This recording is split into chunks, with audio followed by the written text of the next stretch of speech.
एक ऐसी आदत है जो हम सभी कभी ना कभी अपनी ज़िंदगी में महसूस करते हैं। कभी काम को कल पे डाल देते हैं तो कभी सोचते हैं अभी मूड नहीं है, बाद में करेंगे। लेकिन जब ये टाल मटोल ज़्यादा हो जाती है तो ये हमारी प्रोडक्टिविटी को डाउन कर देती है और हम अपने लक्ष्यों से दूर हो जाते हैं। प्रोक्रेस्टिनेशन यानी कि काम को आज के बजाय कल पर डाल देना। ये एक नॉर्मल प्रॉब्लम है जो हम सभी ने कभी ना कभी फील किया ही है। ये एक ऐसा ह्यूमन नेचर है जो हमारे गोल्स को डिले करने का काम करता है और इससे हमारी ग्रोथ और सेल्फ रिस्पेक्ट पर नेगेटिव इम्पैक्ट पड़ता है। आज के इस वीडियो में हम आपको साइकोलॉजिकल पर्सपेक्टिव से बताएंगे कि आप कैसे अपने डेली रूटीन में प्रोक्रेस्टिनेशन को खत्म कर सकते हैं। हम डिस्कस करेंगे उन डीप रीजंस पर जो हमारी प्रोक्रेस्टिनेशन को ट्रिगर करते हैं, जैसे फियर ऑफ फेलियर।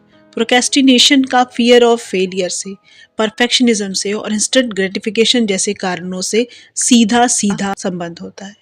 तो अगर आपको भी लगता है कि आप अपनी इस आदत को बदलना चाहते हैं और अपनी लाइफ में थोड़ा चेंज चाहते हैं तो इस वीडियो को लास्ट तक ज़रूर देखें। इसमें बताई हुई टिप्स अगर आप अपनी लाइफ में अप्लाई करते हैं तो आपको अपने कामों को टाइम से पूरा करने में मदद मिलेगी और आप अपने गोल्स के करीब पहुंच पाएंगे।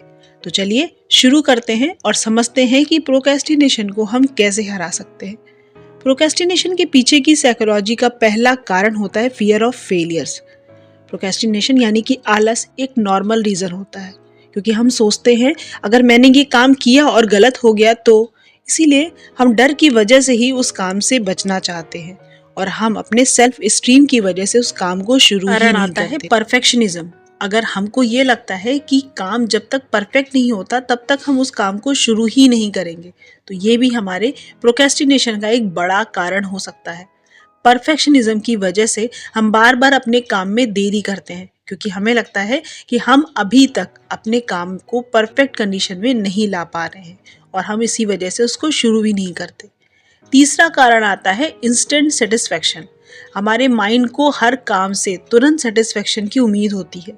जब हमें कोई काम बोरिंग लगता है तो हम अपने कंफर्ट जोन में रहकर शॉर्ट टर्म हैप्पीनेस जैसे कि सोशल मीडिया और नेटफ्लिक्स देखना चुनते हैं, जो हमें तुरंत रिलीफ या खुशी देता है। और ये शॉर्ट टर्म हैप्पीनेस हमारे लॉन्ग टर्म गोल्स के लिए हार्मफुल हो जाती है और ये हमारे प्रोक्रेस्टिनेशन का एक कारण बनता है। ये 3 बड़े और मेन रीजन होते हैं जो हमें आगे नहीं बढ़ने देते। लेकिन बात तो अब ये आती है कि इस प्रॉब्लम को सॉल्व कैसे करें। तो चलिए आप जानते हैं कि ये सारी प्रॉब्लम्स का क्या सलूशन हो सकता है जिसका ध्यान रखकर हम अपनी ये प्रॉब्लम को ख़त्म कर सकते हैं। इसके लिए हमें सबसे पहले अपने उन कामों को जिनको करने में आपको इस प्रोक्रेस्टिनेशन की प्रॉब्लम का सामना करना पड़ रहा है उसको स्मॉल पार्ट्स में डिवाइड कर दें। बड़े बड़े कामों को छोटे छोटे मैनेजेबल पार्ट्स में डिवाइड करते हैं तो आप उस काम को थोड़ा आसान बना देते हैं और आपको उसको स्टार्ट करने में आसानी हो जाती है।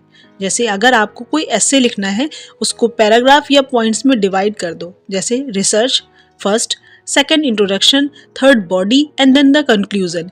इस तरह का डिवीज़न बड़े से बड़े काम को भी आसान फील कराता है और हम बिना आलस के उसको पूरा कर सकते। दूसरी बात जो आपको प्रोक्रेस्टिनेशन से बचाएगी वो है set clear goals with deadlines. Specific goals बनाएं और उनके लिए एक डेडलाइन ज़रूर बनाएं। जब आपको ये क्लियर होता है कि कब तक काम करना है और कैसे करना है तो आपके लिए उसे एक टाइम लिमिट तक पूरा करना और ख़त्म करना आसान हो जाता है। जैसे मुझे अगले 2 घंटे में ये रिपोर्ट लिखनी है तो आपके माइंड को ये कमांड एक फिक्स टाइम लाइन के साथ मिली है तो वो आपको इसी तरीके से ख़त्म करने के लिए तैयार करता है। तीसरी बात जो आपको ध्यान रखनी है वो है पोमोडोरो टेक्निक का यूज़ करें। पोमोडोरो टेक्निक एक इफेक्टिव टाइम मैनेजमेंट मेथड है।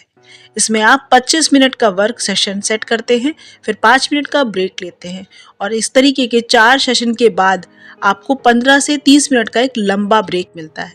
इससे आप अपनी प्रोडक्टिविटी बूस्ट कर सकते हैं। चौथा पॉइंट आता है रिवॉर्ड योरसेल्फ। जब आप एक काम पूरा कर लें तो आप अपने आप को कुछ ऐसा रिवॉर्ड दे सकते हैं जिससे आपको अपने काम को फिर बार बार से पूरा करना अच्छा लगे। जैसे कि 1 घंटे का काम करने के बाद 1 कप कॉफ़ी या अपना पसंदीदा शो देखना या फिर अपने किसी फ्रेंड से बात करना। ये रिवॉर्ड्स आपको उस काम को पूरा करने के लिए इंस्पायर करें। दूसरा तरीका आता है अपने काम के प्लेस को क्लीन रखें, यानी कि चेंज योर एनवायरनमेंट। अगर आप अपने काम को एक डिसऑर्गेनाइज्ड डेस्क या कमरे में करते हैं तो आपके माइंड को डिस्ट्रैक्शन हो सकते हैं। Working in a clean and peaceful place is more productive, तो इस बात का ध्यान जरूर रखें। 6th पॉइंट आता है stop waiting for perfect conditions. Perfect time का इंतजार मत करिए। अगर आपको लगता है कि जब आपका मूड परफेक्ट होगा या सिचुएशन परफेक्ट होगी तो आप इंतजार ही करते रहेंगे, क्योंकि डेली बेसिस पे कुछ ना कुछ प्रॉब्लम्स तो आती ही रहेगी। तब तो आप हमेशा प्रोक्रेस्टिनेशन का ही सामना करते रहेंगे।